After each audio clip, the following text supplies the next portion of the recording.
Hi, welcome back. Certainly glad to see you today. I thought maybe today we'd just do a fantastic little seascapes. Very easy, and you can do it. Let's start out, have them run all the colors across the screen there that you need to paint along with us. While they're doing that, let me show you what I've got done. I thought today I'd put the little seascape in an oval. So we have a piece of contact paper here that I just cut an oval out of, stuck it on the canvas. Then I took some black gesso and painted the bottom. The top I painted with gray gesso. And as you can see, I didn't do a very good job. It doesn't matter. Just sort of bring them together. Then I've covered the entire thing with liquid clear. And on the bottom here, I've put a little bit of phthalo blue and phthalo green. Phthalo blue and phthalo green right across here. And right down here, I'll have a little beach if it comes out right. So I'll put a little brown, little Van Dyke brown right there.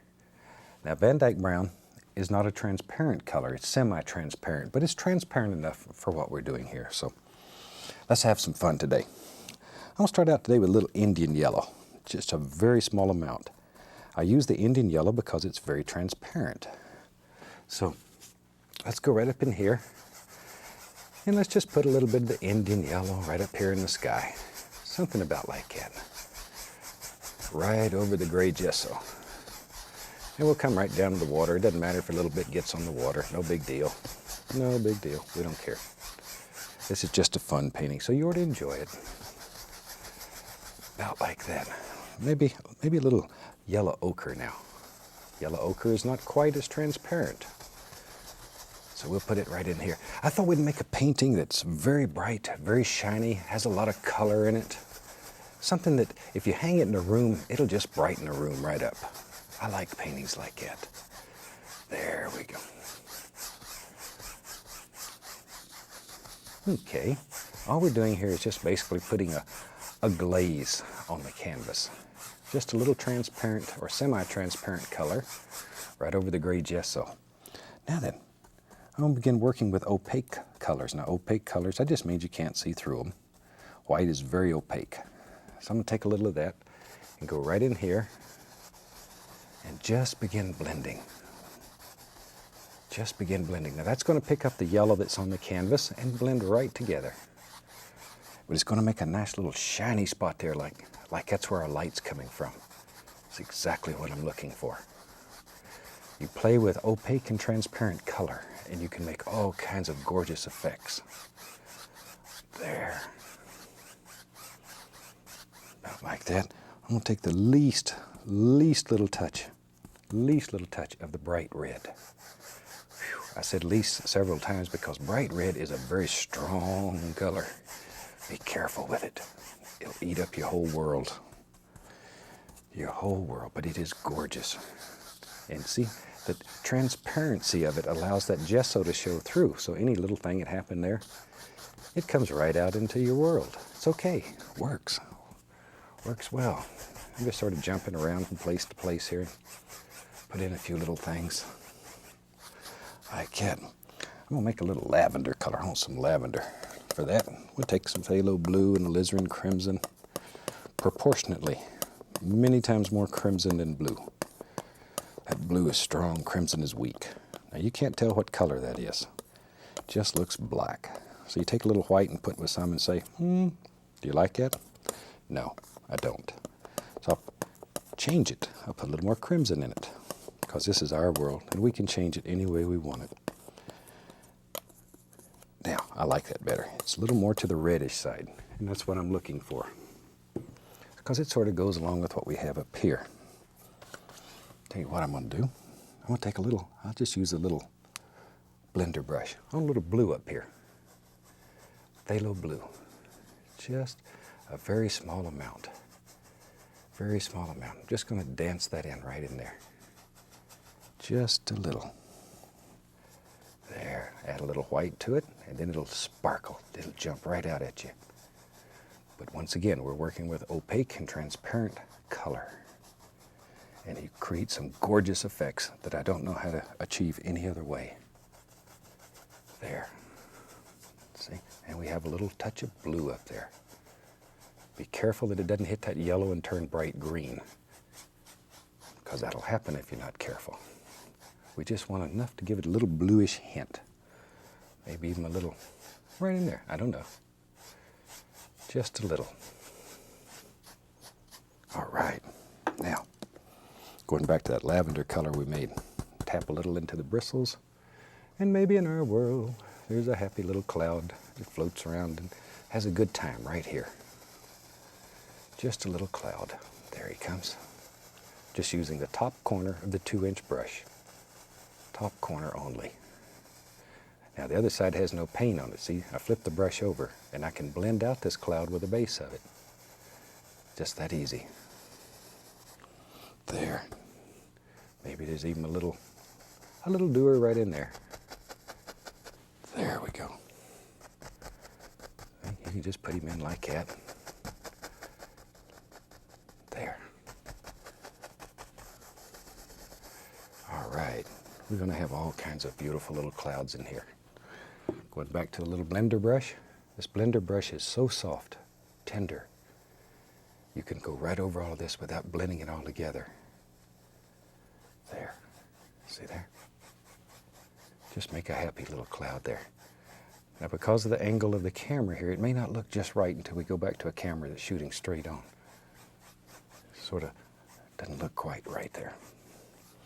Maybe in our world, let's take a little, I use a little fan brush because it's a little more detailed and I can get in here. I'm going to put a little cloud right over this. Just a happy little cloud. That easy. Back to our little blender brush, and very lightly, you can go right in here and blend that. See there? Little cloud just lives there now and floats around, has a good time. Okay, and I think that's basically all we're going to do for that little sky, because I want to spend more time with the water. All right, as I say, it's phthalo green and phthalo blue. And we just bring it right up to the horizon there. Oh, about like that, no big deal. However, you can take the little blender and blend right over it. And it doesn't matter if it picks up a little touch of it, but it brings that horizon right together. There. Okay, better wash that little blender off. We wash it the same way as we wash the other brushes, except it's not near as much fun to beat. All right, and dry it on a paper towel. Now maybe in our world, tell you what, we'll move that over there. I'm gonna get some dark sienna, a little bit of the bright red, and some white. We'll just mix those together. I like that, that's a pretty color. Ooh. Now part of it, I'm gonna put a lot of white in. I want part of it to be lighter than the other. There, it's sort of a pinkish.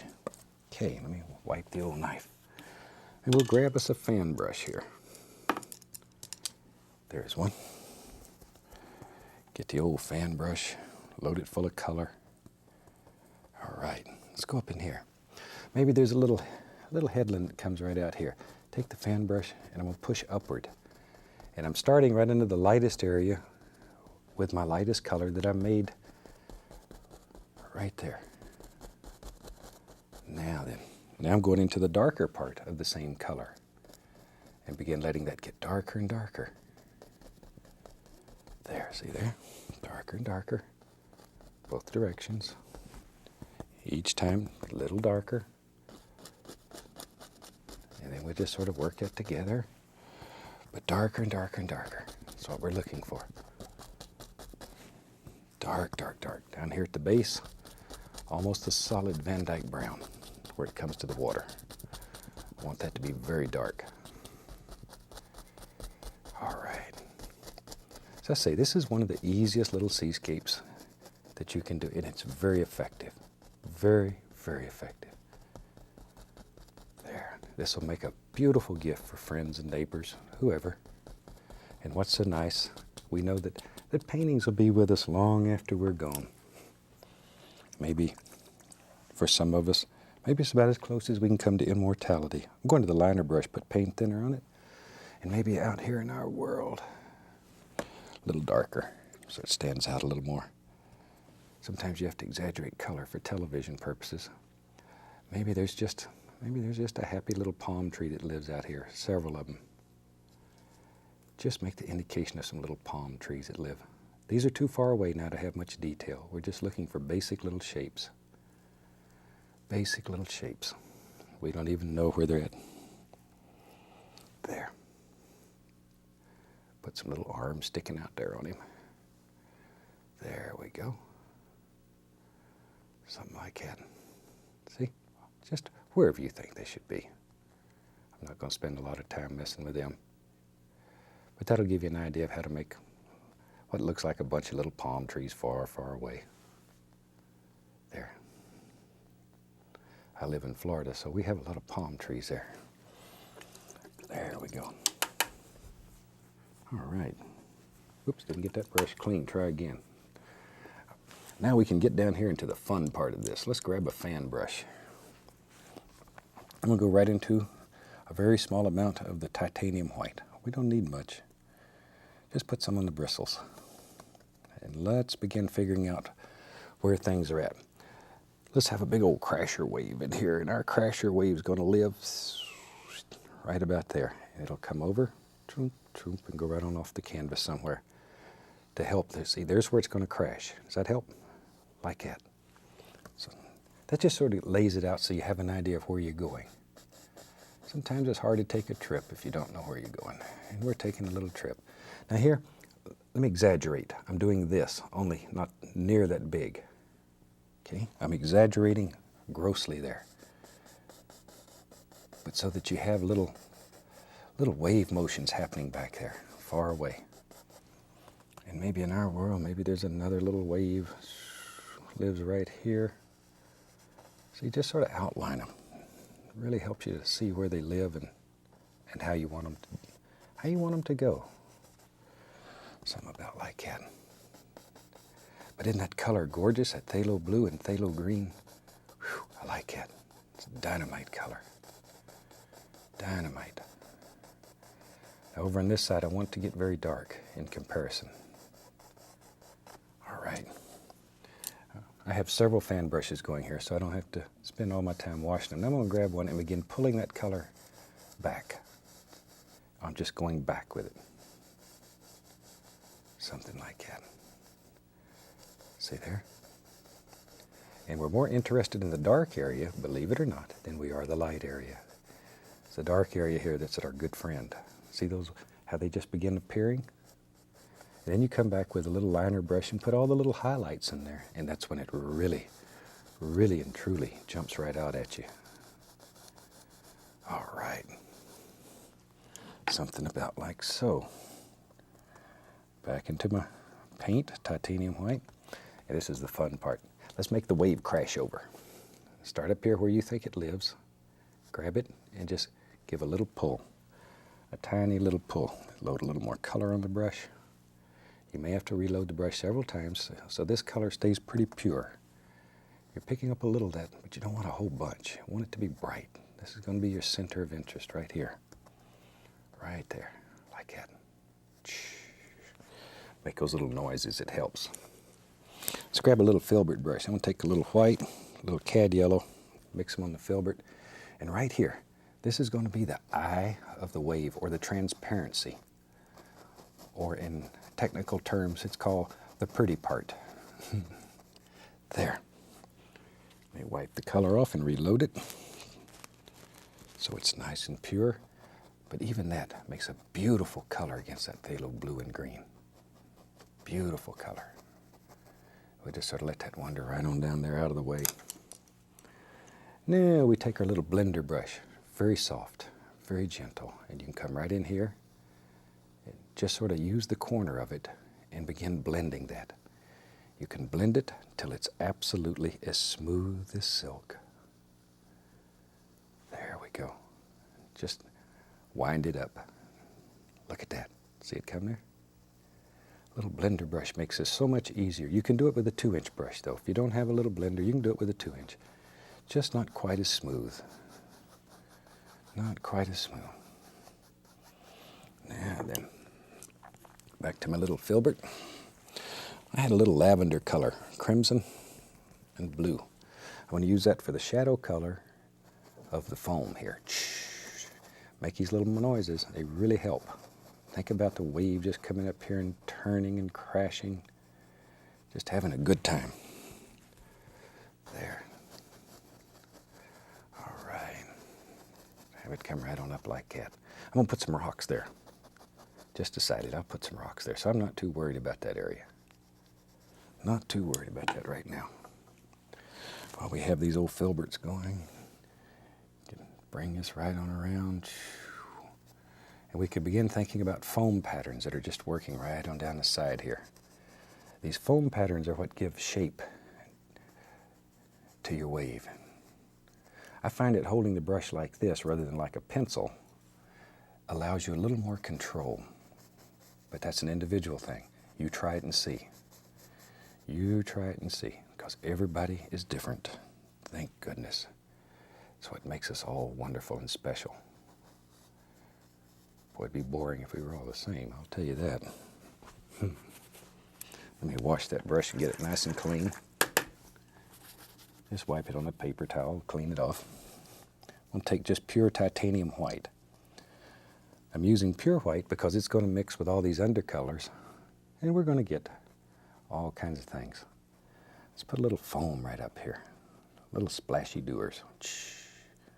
Once again, make those little noises. It really, I know people look at you funny, but it puts you in the mood. Makes you feel like you're at the ocean. There. See, there they come, just crashing and having a good time. Now then, back to our little blender. Once again, you could use a 2-inch brush and it'll work. I did for many years before we got the little blenders. It will work. It's not quite as smooth, but you'll be delighted with the effect that you get. There. Okay. And you're continually picking up that undercolor. We said we was going to have a rock out there, so let's build us a rock. You take Van Dyke brown, a little dark sienna mixed together. I'm going to put some black in it too. I want a dark rock. In fact, I'm going to use a lot of black. I want it really dark. Our rock lives right there. This old filbert brush is great for rocks. You can just drop them in. There, we have a whole big old bunch of rocks there now. We don't even know how many rocks. Take a little of the bright red. Hadn't even cleaned the brush. You just leave it on, dirty color on there. And you can begin picking out and forming all the various rocks. Just let them come right off your brush. Here comes one. See there? As I say, the old filbert brush does nice things like this. You can literally shape a rock. Boy, I'd make a good song, Shape a Rock. There we go. Wherever we want it. I'm going to take my liner brush and get some white, put a little phthalo blue with it. Ooh, that's pretty. I like phthalo blue. Paint thinner. Here and there and there and here. Let's just put the indication of water that's dripping all down these rocks.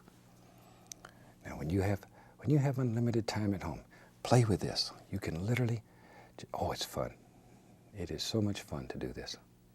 I like to do these little simple seascapes. Sometimes seascapes can get to be a son of a gun. What we show you here, though, are very simple, and you can do them. You can do these.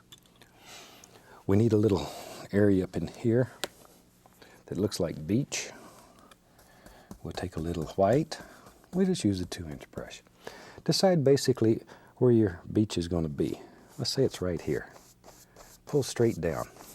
Straight down. There we go. There, something about like that. So it looks like a little dirt up here. A little sea sand. Put a little more white right here. There's our light source. So we'll put a little additional white right there. And then go across. And instantly, it looks like very wet sand. Good place to take your shoes off and just let your feet run naked through there. That's fun. All right. Now let's decide where our wave comes. I'm going to take the small knife. I use the small knife for this. Take a little blue, a little phthalo blue, and put in my white, but not much, just a little.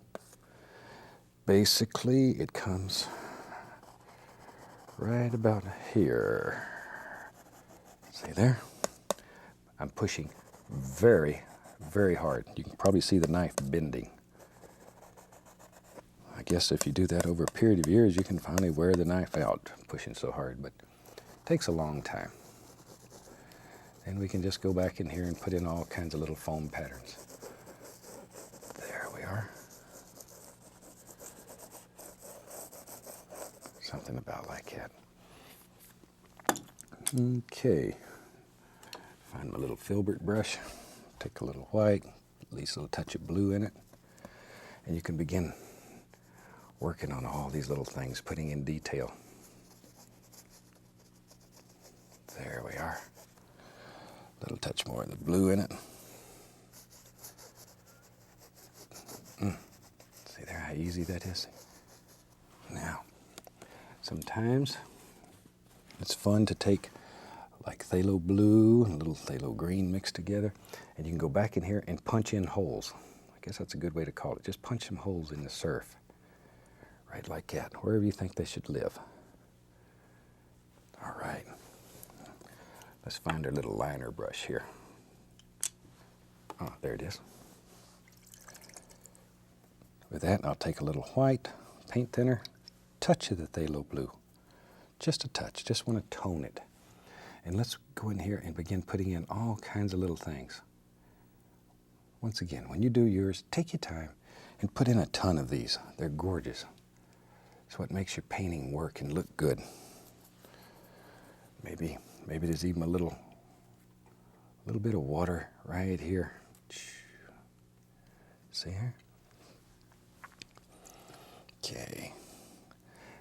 Then you come right in here and just begin putting in all your little, these are the little goodies that make your painting work, make it beautiful. There, and begin blending it back. All kinds of little doers. Once again, I know you're tired of hearing this, but these little lines here are what shape your waves, what give form and texture to your waves. Treasure them. They're your good friend. Very good friend. There we are. There, see? Just let them go. Yeah, I'm going to go into a little bit of cad yellow and white. Back here, I want to brighten this area where as it comes around. Like that. There. So you just have a little sun zinging right through that area. Zoom. Right on down. All right. Tell you what, let's have some fun here. Let's have some fun. I'm going to take black. Bravery test. Palm tree lives. Yep, you're right there. And he's got a friend. Lives right there. Oh, right through all that. Right through all that. Now we can take our knife. I'm going to take a little brown and white. And we just put a little edge on this palm tree. Just a little edge. Just touch it. That's all you got to do. Touch. Just touch. There. Okay. Fan brush. Paint thinner. I want to thin this paint. Don't want to thin it as thin as ink, but I want it much thinner so it'll slide easily. And let's come up here, and we'll put some little doers hanging off this tree here. See, just a few little things. There they come. There. Isn't that a simple little way of making a gorgeous little seascape? It really works well. This is one that if you give to friends, they'll be delighted. All right. The other tree, he's naked back here. He needs something too. There. Something like so. Okay, that gives us a basic little palm tree. Very simple one. So I tell you what, let's come up here and take the contact paper off and see what we have. This is the moment of truth. Isn't that fantastic? It's a beautiful way to make a very effective little seascape. I hope you try it. And from all of us here, I'd like to wish you happy painting, and God bless, my friend.